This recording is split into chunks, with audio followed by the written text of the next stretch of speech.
Breaking point: illegally mobilized Crimean residents take desperate measures to avoid fighting Ukraine. 54 countries joined forces to crush Russian aggression. Ukraine's defense minister shares explosive details. World on the brink: Russia and China block action as North Korea launches ICBM capable of hitting US. Putin vows to press on with Ukraine invasion despite consequences, warns US of backlash. Enjoy watching and don't forget to like and subscribe so you don't miss out on important news.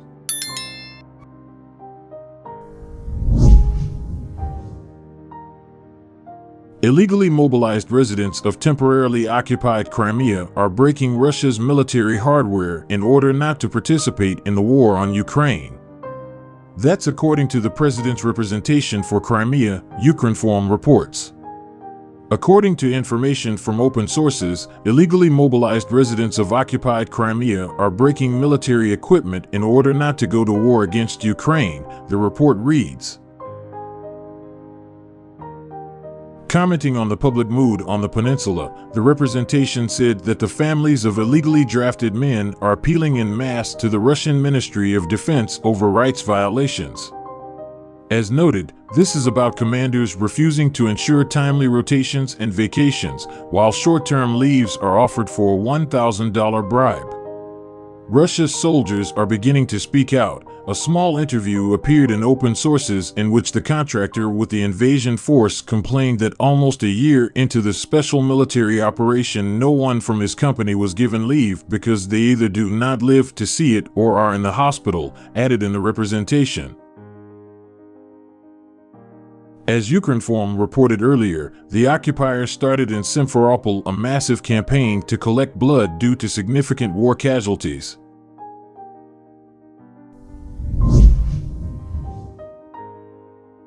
The Ukrainian defense minister, Alexei Reznikov, stated on Ukrainian TV channel Freedom on February 20th that international allies are determined to assist Ukraine in winning the full-scale conflict initiated by Russia.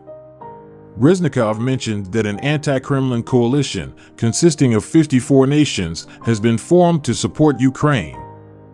This was verified during the 9th meeting of the Ukraine Defense Contact Group, also known as the Ramstein Format meeting, in Brussels.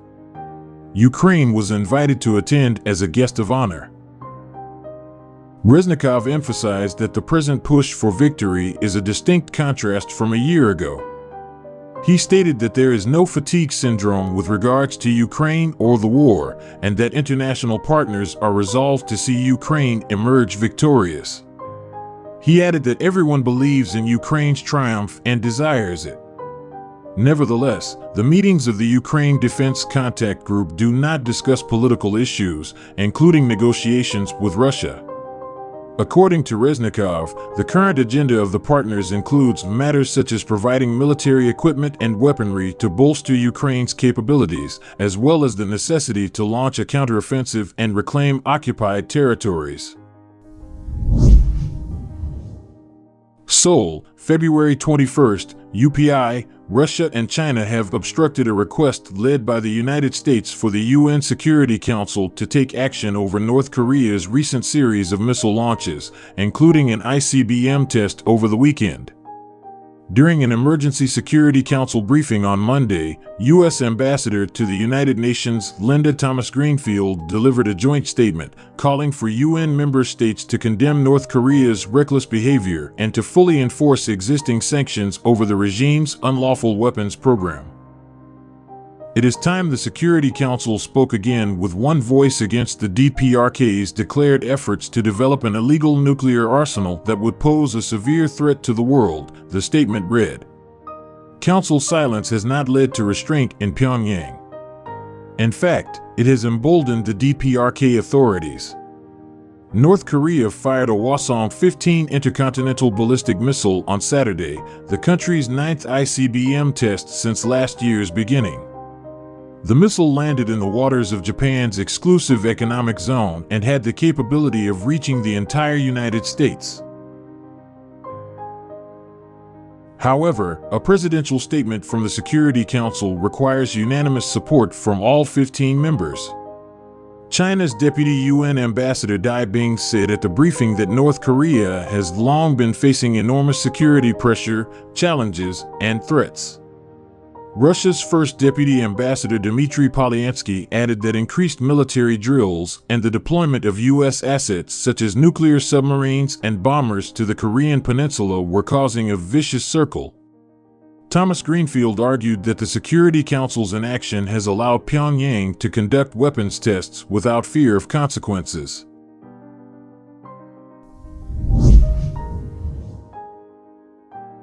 President Vladimir Putin pledged to continue his struggling invasion of Ukraine until Russia's objectives are accomplished and warned of consequences if the U.S. and its allies provide the government in Kyiv with long-range missiles. "We will carry out the assigned tasks methodically and gradually," Putin said on Tuesday to the Russian parliament and top officials in Moscow. Putin claimed that Russia is fighting for its historical lands in Ukraine. "It is evident that the more long-range Western systems arrive in Ukraine, the farther we will be compelled to move the threat away from our borders. It is clear." As Russia's war in Ukraine nears the 12-month mark on February 24th, Putin gave his first State of the Nation speech in nearly 2 years.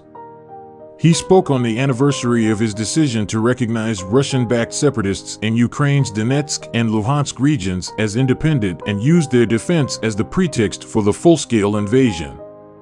Despite expectations, the speech mainly centered on Putin's conventional efforts to shift the conflict's responsibility to the U.S. and its allies, where he claimed that godlessness and pedophilia have become the norm. Ukraine's U.S. and European allies want to turn a local conflict into a phase of global confrontation, Putin said in a speech repeatedly interrupted by applause. "We understand this and will respond accordingly because, in this case, we're talking about the existence of our country." The majority of the address concentrated on domestic issues. Putin proposed new benefits for veterans, their families, and defense workers. As the intense battles continue in eastern Ukrainian regions, with neither side making much progress for months, Ukrainian President Volodymyr Zelensky urged the U.S. and its allies at a security conference in Munich last weekend to accelerate weapons deliveries to assist in countering a Russian spring offensive and enable his forces to take the initiative in the fight. "The West has initiated a military, informational, and economic war against us, but they haven't and won't accomplish anything," Putin said. Despite mounting Russian casualties, the Kremlin leader is preparing the nation and its economy for a lengthy conflict. He declared a partial mobilization in September, summoning 300,000 troops, and has attempted to persuade Russians that his unprovoked attack on Ukraine is an existential struggle with the collective West for their country's survival, repeatedly likening it to the Soviet Union's triumph in World War II. While he previously stated that it is not our plan to occupy Ukrainian territory, Putin signed an order in September declaring the annexation of 4 regions in eastern and southern Ukraine that his troops did not entirely control. Ukraine reclaimed control of some of that territory, including the southern city of Kherson, in November, the only regional capital that Russian forces had seized.